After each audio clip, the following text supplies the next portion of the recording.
ये वीडियो लिखित इतिहास का निचोड़ है। इस वीडियो में हमने कुछ भी जोड़ा नहीं है और काटा नहीं है और ना ही हम किसी की भावनाओं को ठेस पहुंचाना चाहते हैं। ये कहानी है लगभग 200 साल पुरानी, जब जातिवाद, भेदभाव अपनी पराकाष्ठा पे था।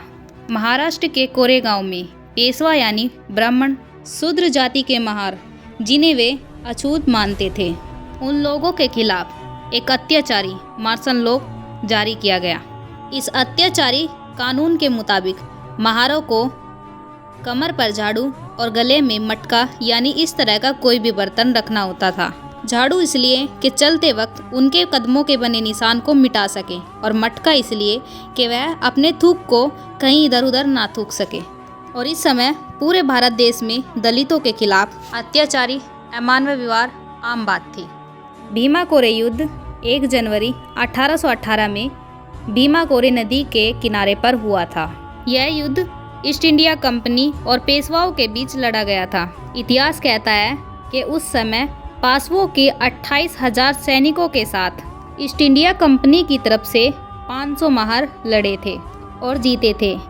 इस घटना ने महारों के अस्तित्व को पूरी दुनिया में जागरूक कर दिया था। इस युद्ध से यह पता चलता है कि उस समय महारों पर जो अत्याचार होता था, उसकी पीड़ा को शांत करने के लिए महारों ने वो कदम उठाया जो शायद ही इतिहास में आज तक किसी ने नहीं उठाया था। चलो जानते हैं इसकी पूरी कहानी। बने रहे हमारे साथ इस वीडियो में। 1 जनवरी 1818 ये दिन भीमा कोरेगांव का एक ऐसा ऐतिहासिक दिन है जिसमें महारों ने ब्राह्मणवादी पेशवाओं को धूल चटा दी थी। भारत में अंग्रेजी स्थापना के विषय में ज़्यादातर लोग ये मानते हैं कि अंग्रेज़ों के पास आधुनिक हथियार और बड़ी सेना थी, इसीलिए उन्होंने भारत पर अपना अधिकार स्थापित कर लिया। लेकिन सच्चाई ये है कि अंग्रेज़ों ने भारत के राजाओं महाराजाओं को अंग्रेजी सेनाओं से नहीं बल्कि भारतीय सेनाओं से परास्त किया था। अंग्रेजी सेना में बड़ी संख्या में भर्ती होने वाले ये सैनिक और कोई नहीं बल्कि इस देश के अछूत कहलाने वाले लोग थे। ईस्ट इंडिया कंपनी को अपनी सत्ता विस्तार के लिए पेशवा सैनिक को हराना जरूरी था। ऐसे में अंग्रेजों ने पेशवाओं के खिलाफ अपनी युद्ध नीति तैयार कर ली। महार जाति के लोग अपनी कदकाठी और वीरता के लिए प्रसिद्ध थे। उनमें से कुछ महारों ने अंग्रेजों के खिलाफ लड़ने के लिए उनकी सेना में भर्ती होने का आग्रह किया, लेकिन पेशवाओं ने महारों को अपमानित कर उनका यह प्रस्ताव ठुकरा दिया। जब अंग्रेजों को यह बात चली तो उन्होंने महार जाति के लोगों का सहारा लिया। जानवरों से भी बदतर जीवन जी रहे महारों को जब अंग्रेजी सेना में भर्ती मिली तो बेहतर जीवन और सम्मान के लिए यह अंग्रेजी सेना में भर्ती हो गए। इसके परिणाम स्वरूप जो संघर्ष हुआ वो इतिहास के पन्नों पर दर्ज है।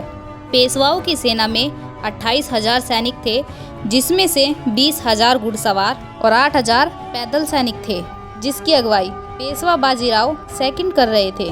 और दूसरी ओर ईस्ट इंडिया कंपनी की ओर से लड़ रहे 500 महार थे, जिसमें बस 250 घुड़सवार सैनिक ही थे। हम सिर्फ कल्पना कर सकते हैं कि कैसे 500 महारों ने किस जज्बे के साथ लड़ाई लड़ी होगी कि उन्होंने 28,000 पेशवाओं को धूल चटा दी। दूसरे शब्दों में कहे तो एक और ब्राह्मण राज बचाने के चक्कर में पेशवा थे, तो दूसरी ओर पेशवाओं के पशुवत अत्याचारों से बदला चुकाने की फिराक में गुस्से में तमतमाए महार। आखिरकार इस युद्ध में ब्रह्मा के मुख से पैदा हुए पेशवा की शर्मनाक हार हुई। 500 महारों ने 28,000 सैनिकों के साथ पूरे 12 घंटे तक घमासान युद्ध किया।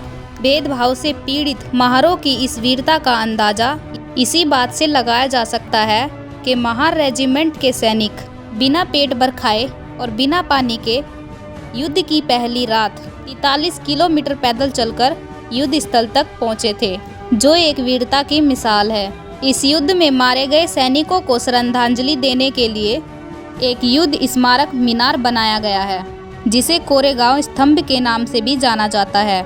यह महार रेजिमेंट के साहस का प्रतीक है। इस मीनार पर उन शहीदों के नाम गुदे हुए हैं जो इस लड़ाई में मारे गए थे। 1851 में इन्हें मेडल देकर भी सम्मानित किया गया था। मुख्यधारा की मीडिया और दलित समाज के विरोधी हमेशा से इस घटना का जिक्र करने से कतराते हैं। क्योंकि यह घटना जहां दलितों की एक शौर्य गाथा है, वहीं पासवों की मुंह पर पोती हुई एक कालिक। बहुजन समाज के लोगों को इस घटना को जानना बहुत ज़रूरी है। इस महान गाथा में 500 वीर नायकों ने हिस्सा लिया था। ये सारे लोग बहुजन समाज के नायक हैं। इस ऐतिहासिक दिन को याद करते हुए बाबा साहब 1 जनवरी को हर साल उस महान स्थान पर जाकर उन वीरों को श्रद्धांजलि देते थे। सोचिए दोस्तों, ऐसे थे वे 500 वीर। आप सभी को उनके जीवन से प्रेरणा लेनी चाहिए।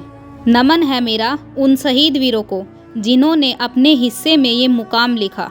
आज की वीडियो में बस इतना ही। दोस्तों, अगर आपको ये वीडियो पसंद आई हो तो वीडियो को लाइक करें और कमेंट में ज़रूर बताना कि आपको यह वीडियो कैसी लगी। और आपने यह वीडियो यहाँ तक यानी पूरी देखी तो आप सभी का दिल से बहुत बहुत धन्यवाद। और आप सभी से निवेदन है कि आप सभी हमारे चैनल अंशु की क्लास को सब्सक्राइब कर ले, ताकि आप सभी को महापुरुषों से जुड़ी जानकारी मिलती रहे।